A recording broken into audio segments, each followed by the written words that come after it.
Chisom's world was small, but to her it was perfect.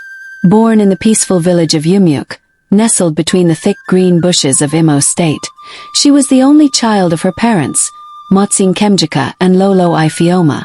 They were not wealthy by city standards, but their lives were rich with love. Her father, a respected palm wine tapper, was known for his honesty, while her mother, a petty trader who sold augury and fresh vegetables, always had a smile that melted hearts. At 7, Chisom would sit on her father's lap under the mango tree as he told her folk tales about tortoises, wise women, and greedy kings. On market days, she would tie her wrapper like her mother and pretend to sell tomatoes.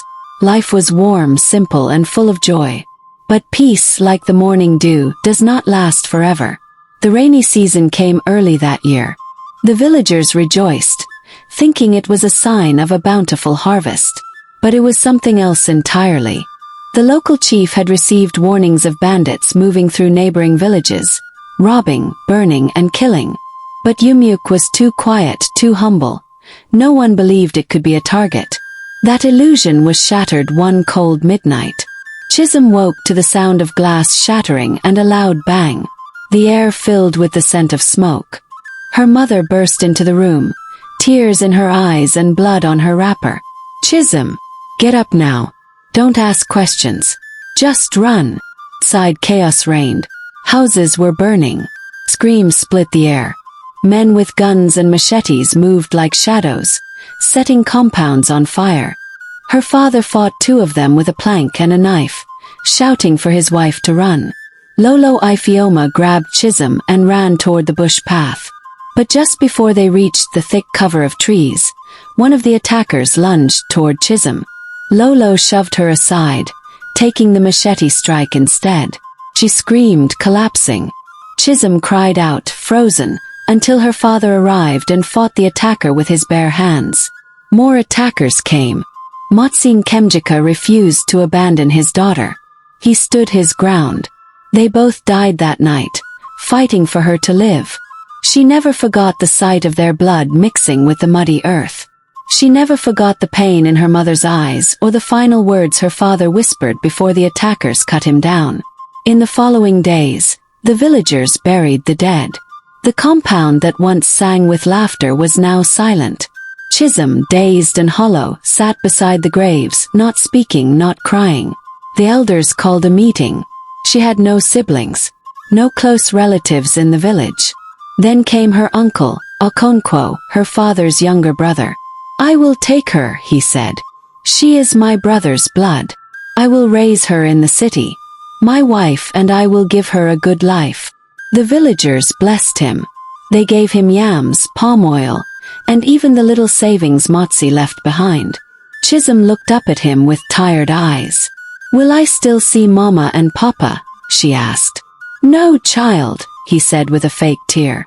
"But you'll be safe now."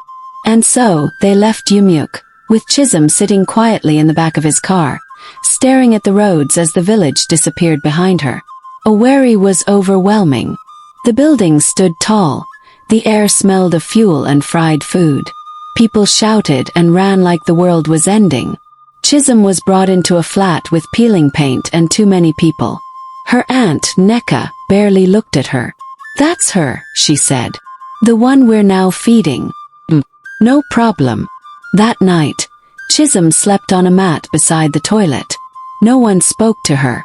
No one asked if she had eaten. The next morning, she was handed, "From now on you'll earn your stay here," Aunt Neka snapped. "You're not here to enjoy." School never came. Instead, her days became a blur of sweeping, cooking, washing, fetching water, and hawking groundnuts and sachet water on the streets. She spilled something, she was slapped. If she came back late, she was locked outside. Her cousins mocked her, calling her village bush girl. Her uncle, once warm in the village, now avoided eye contact with her. Her back bore the scars of canes. Her hands became rough. Her eyes dimmed. Sometimes at night, she would whisper into the darkness, "Mama, Papa, are you watching me? Did you die for this?" She prayed silently, afraid to cry too loud. She remembered her father's voice. "You are strong, my daughter. No matter what happens, you must live. So she endured, year after year, from age 8 to 12, until something changed. At 12, while hawking on Douglas Road, she bumped into a tall woman wearing glasses and holding a notebook. The woman, Mrs. Adeora Uma, looked at her strangely. "You're not in school." "No, Ma." "Where are your parents?" "They died in the village." "Who do you live with?" "My uncle and auntie."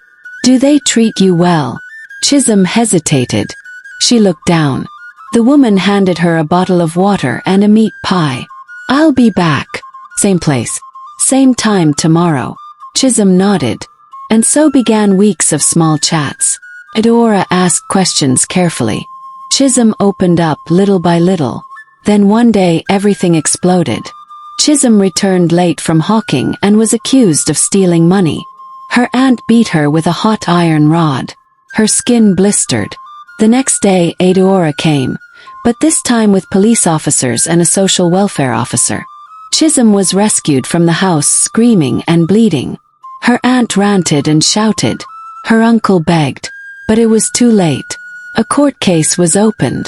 Photos were taken. Neighbors gave testimonies. The story made it into the local newspaper. 12-year-old girl rescued after 4 years of abuse by uncle and aunt. Adeora took her into a rehabilitation home. There she met girls like her, survivors of abuse, betrayal and slavery. First she barely spoke.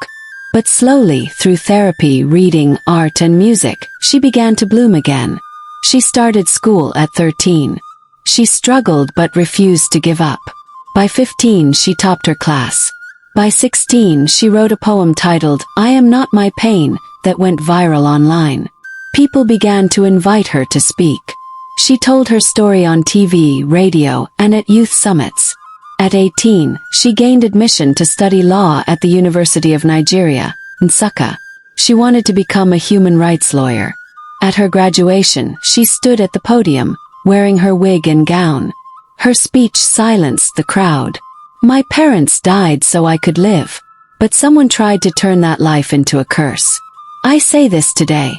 The child you abuse may be the voice that brings down your empire." In the crowd was Uncle Okonkwo, old, bent, sick. After the ceremony, he came forward, tears in his eyes. "NWAM. Forgive me. I didn't know you'd become." Chisom cut him off. "I'm not here for you. I came for myself." She handed him an envelope. "These are your hospital bills. I am not your slave.